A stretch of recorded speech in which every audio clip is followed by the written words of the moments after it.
आधुनिक भारत के इतिहास में अगर किसी एक महान देशभक्त, स्वातंत्र्य वीर, प्रबुद्ध चिंतक, कवि, इतिहासकार और नेता के चरित्र की सुनियोजित चारित्रिक हत्या की गई तो वह विनायक दामोदर सावरकर थे। कांग्रेसियों और वामपंथियों ने झूठे प्रचार से उनके धवल व्यक्तित्व को मलिन करने के प्रयास किए, लेकिन इतिहास में एक विचित्र शक्ति होती है। वह कभी न कभी सत्य को उधेड़ कर सामने रख देता है। हम में से अधिकांश लोग इस सत्य से परिचित नहीं हैं कि स्कूल के दिनों में ही सावरकर की देशभक्ति और बड़ी प्रतिभा का परिचय मिलने लगता है। वह 13-14 वर्ष की आयु में ही बहुत अध्ययन कर चुके थे। इसी आयु में उन्होंने एक लंबा लेख लिखा था, जिसे स्कूल के अध्यापक ने प्रतिष्ठित समाचार पत्र नासिक वैभव में भेजने को कहा। समाचार पत्र के संपादक यह जानकर अवाक थे कि लेख 13 वर्ष के लड़के का लिखा हुआ है। वह लेख 2 खंडों में प्रकाशित हुआ था। स्कूल के दिनों में ही विनायक दामोदर सावरकर समान आयु के लड़कों को संगठित कर युद्ध में प्रवीण होने का पाठ पढ़ाते थे। उन्हें शस्त्रास्त्र के सहारे अंग्रेजों से लोहा लेने की शिक्षा दी जाती थी। सावरकर ने 18 वर्ष की आयु में नासिक में आयोजित रानी विक्टोरिया की मृत्यु की शोक सभा का यह कहकर विरोध किया था कि वह शत्रु देश की रानी थीं, उसकी शोक सभा हम क्यों आयोजित करें। सावरकर ने एडवर्ड अष्टम के राज्याभिषेक समारोह का उत्सव मनाने वालों की भर्त्सना की थी। उन्होंने कहा था कि गुलामी का उत्सव मत मनाओ। विदेशी वस्त्रों की होली जलाने का पहला कार्य सावरकर ने ही किया था। पूना में 7 अक्टूबर 1905 को यह होली जलाई गई थी। उनके इस कार्य की प्रशंसा बाल गंगाधर तिलक ने भी की थी। बाद में गांधी और उनके अनुयायियों ने विदेशी वस्त्रों की होली जलाई थी। विदेशी वस्त्रों की होली जलाने के लिए सावरकर को पूना के फर्ग्यूसन कॉलेज से निकाल दिया गया था। वह अपने समय के अत्यंत मेधावी छात्र थे, तथापि उनकी पढ़ाई रोकी गई और उन पर 10 रुपए का जुर्माना लगाया गया। सावरकर ने इंग्लैंड जाकर वकालत की पढ़ाई की। ब्रिटेन की ग्रेज इन की परीक्षा पास करने के बाद उन्होंने ब्रिटेन की राजसत्ता के प्रति वफादारी की शपथ नहीं ली थी, जिस कारण उन्हें वकील की उपाधि नहीं मिली। एक तरह से सावरकर की पूरी पढ़ाई को स्कूली स्तर पर लाकर छोड़ दिया गया था। सावरकर ने पहली बार 1857 के स्वतंत्रता संग्राम को गदर कहे जाने के षड्यंत्र से मुक्त किया था। उन्होंने बड़ी कठिनाई और बड़े खतरों का सामना करते हुए तब 1857 का स्वातंत्र्य समर नामक पुस्तक लिखी थी। पुस्तक के छपने से पहले ही इस पर ब्रिटेन की संसद ने प्रतिबंध लगा दिया था। 1857 का स्वातंत्र्य समर विदेशों में प्रकाशित हुआ। भारत में महान स्वतंत्रता सेनानी भगत सिंह ने इसे छपवाया था। भारतीय क्रांतिकारियों के लिए यह पुस्तक पवित्र धर्म ग्रंथ से कम नहीं थी। सावरकर पहले ऐसे क्रांतिकारी थे जिन्हें अंग्रेजों ने 2 आजीवन कारावास की सजा सुनाई थी। विनायक दामोदर सावरकर ने अपने बड़े भाई गणेश सावरकर के साथ सेल्यूलर जेल की सजा काटी थी। सावरकर के इंग्लैंड जाने और आजीवन कारावास भोगने तक के 12-13 वर्षों के कालखंड में उन पर विपत्तियों का पहाड़ टूटा। उनके 4 वर्ष के बच्चे की मृत्यु हो गई। बड़े भाई की संतानें मर गईं। उनकी आदरणीय माता समान भाभी के प्राण छूट गए। पूरा घर विकट आर्थिक तंगियों से जूझता रहा, जबकि वे एक धनवान पिता के पुत्र थे। सावरकर उस जेल में लगभग 10.5 वर्ष रहे। अनगिन यातनाएं झेली। बैल की तरह कोल्हू चला चला कर रोज 30-35 पाउंड तेल निकाला। उन्हें बेड़ियों में जकड़ कर रखा जाता था। वह जेल की एकाकी काल कोठरी में बंद कर दिए जाते थे, जहां महीनों तक किसी और कैदी का चेहरा तक नहीं दिखाई देता था। उन्हें पशुओं से भी खराब भोजन दिया जाता था। सावरकर के साथ सेल्यूलर जेल में बंद सभी राजनीतिक कैदियों को पहले रिहा कर दिया गया था, जबकि उन्हें सबसे बाद में छोड़ा गया। सेल्यूलर जेल की यातनाएं ऐसी थीं कि कई क्रांतिकारियों ने उनके रहते रहते ही आत्महत्या कर ली थी।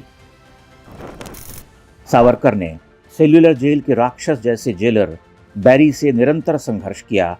सभी क्रांतिकारियों कैदियों को हड़ताल के लिए प्रेरित किया। उनके ही कठोर संघर्षों और यातनाओं का परिणाम यह हुआ कि सावरकर के वहां रहते ही जेल सुधार शुरू हो गए थे।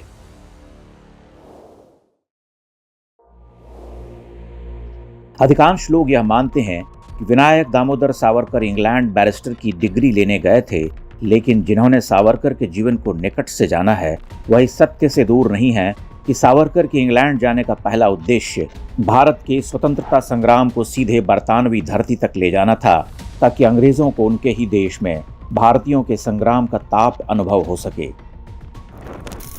इंग्लैंड में उन्होंने श्याम जी कृष्ण वर्मा, मैडम बीकाजी कामा, सरदार सिंह राणा, मदन लाल ढींगरा, वीवीएस अय्यर, निरंजन पाल, वीरेंद्रनाथ चट्टोपाध्याय, लाला हरदयाल, एमपीटी आचार्य और अन्य महान क्रांतिकारियों के साथ मिलकर दमनकारी अंग्रेजों की राजनीतिक हत्याओं के लिए बम, पिस्तौल और बम मैनुअल की खरीद और तस्करी जैसे कई क्रांतिकारी कृत्यों को अंजाम दिया। उन्होंने इतालवी क्रांतिकारी जोसेफ मेज़नी की जीवनी और 1857 के विद्रोह पर उनके द्वारा लिखी गई महान पुस्तक के सहारे क्रांतिकारी आंदोलन के लिए एक विशाल और महान बौद्धिक निधि के निर्माण में सहयोग प्रदान किया।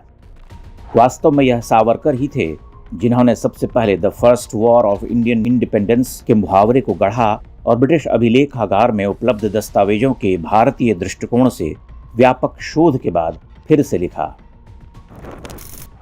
वामपंथियों ने सावरकर को अंग्रेजी जासूस कहा था। यह बात सरासर गलत, निराधार और उनके विराट व्यक्तित्व के लिए अपमानजनक है। सच तो यह है कि सावरकर की गतिविधियों से अंग्रेज इतना डर गए थे कि उन्होंने उन्हें डी श्रेणी यानी खतरनाक अपराधी के रूप में वर्गीकृत किया था। अंग्रेज उन्हें हर कीमत पर भारत लाना चाहते थे और इसके लिए उन्होंने पूरी शक्ति लगा दी। यहाँ तक कि हेग में स्थित अंतर्राष्ट्रीय न्यायालय में फ्रांस के विरुद्ध मुकदमा भी लड़ा ताकि वे सावरकर को पकड़ सकें। अंग्रेज सफल रहे। सावरकर को बिना ज्यूरी या अपील की सुविधा के एक दोषपूर्ण न्यायिक प्रक्रिया के बाद दोहरा आजीवन कारावास दिया गया और अंडमान की कुख्यात सेल्यूलर जेल में 50 साल के लिए भेज दिया गया। अंडमान जेल में सावरकर और कई अन्य राजनीतिक कैदियों के साथ किए गए अमानवीय और बर्बर अत्याचार तो अब ऐतिहासिक रिकॉर्ड में अंकित हो ही चुके हैं। सावरकर द्वारा जिस क्षमादान की मांग की गई थी और जो उनके खिलाफ दुष्प्रचार करने के लिए अक्सर प्रयुक्त होता है, वैसी याचिकाएं उस दौरान के सभी राजनीतिक कैदियों के लिए उपलब्ध एक सामान्य व्यवहार था। इसका उपयोग करने वालों में बारिन घोष और शचींद्रनाथ सान्याल भी थे।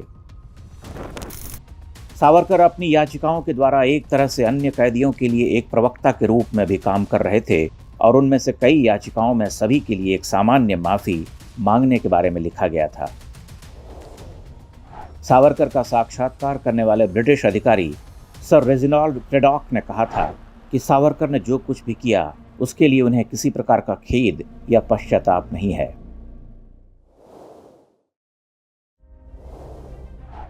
सेल्यूलर जेल में 10.5 वर्ष की भयावह यातनाओं और त्रास को झेलने के बाद सावरकर को वहां से महाराष्ट्र की जेल में ले जाया गया। अंततः वर्ष 1924 में उन्हें सशर्त रिहा किया गया कि वो रत्नागिरी जिले से बाहर नहीं जाएंगे। राजनीति के आंदोलनों आदि में भाग लेने से भी रोक दिया गया।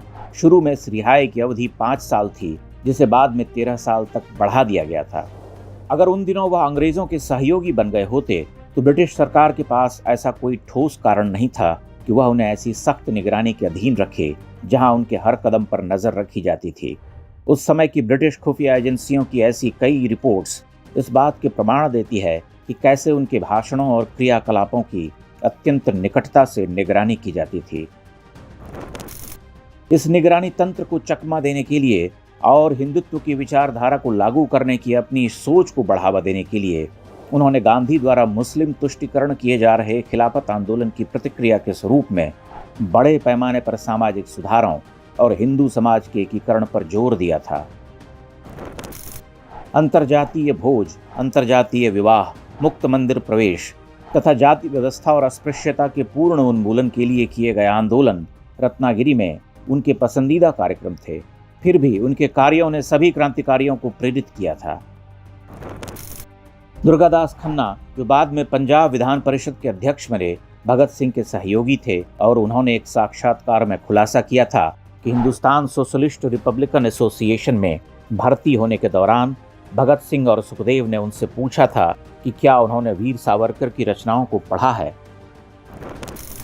1857 पर सावरकर की लिखी गई पुस्तक के दूसरे संस्करण का प्रकाशन भगत सिंह ने तो कराया ही, दशकों बाद नेताजी सुभाष चंद्र बोस और रास बिहारी बोस ने इसका जापानी संस्करण भी छपवाया। इसी पुस्तक का तमिल संस्करण आजाद हिंद फौज के ठिकानों पर छापे के दौरान पाया गया था। वर्ष 1937 में पूर्ण रूप से रिहा होने के बाद वीर सावरकर ने अखिल भारतीय हिंदू महासभा के अध्यक्ष के रूप में पदभार संभाला। एक ओर उन्होंने कांग्रेस की मुस्लिम तुष्टीकरण की नीति का विरोध किया, दूसरी ओर मोहम्मद अली जिन्ना और मुस्लिम लीग की विभाजनकारी राजनीति को भी चुनौती दी। सावरकर का कहना था कि एक हिंदू राष्ट्र की अवधारणा किसी भी तरह से एक ऐसे सामान्य भारतीय राष्ट्र से असंगत नहीं है जिसमें सभी संप्रदाय और वर्ग, नस्ल और धर्म, जाति और पंथ, हिंदू, मुस्लिम, ईसाई, एंग्लो इंडियन एक होकर सौहार्दपूर्ण ढंग से पूर्ण समानता की शर्तों पर एक साथ एक राजनीतिक राज्य के रूप में संगठित हो सकें। हम अपने गैर हिंदू देशवासियों के मन मस्तिष्क में उपजे इस प्रकार के किसी भी संदेह की छाया से भी छुटकारा पाना चाहते हैं कि इस देश में अल्पसंख्यकों को उनकी संस्कृति, धर्म और भाषा के संबंध में वैध अधिकारों की स्पष्ट गारंटी नहीं दी जाएगी। यह एक अत्यंत गलत धारणा है कि सावरकर ने उस दो राष्ट्र सिद्धांत का प्रचार किया था जो जिन्ना के द्वारा की जा रही इस तरह की मांग की प्रतिच्छाया थी। सावरकर ने मुस्लिम समुदाय की कट्टरता और भारत के प्रति निष्ठावान न होने का विरोध किया था और कहा था कि एक सर्वमान्य खलीफा के तहत एक इस्लामी समुदाय की कल्पना को देखते हुए कई मुस्लिमों ने खुद को एक अलग इकाई के रूप में देखना शुरू कर दिया है।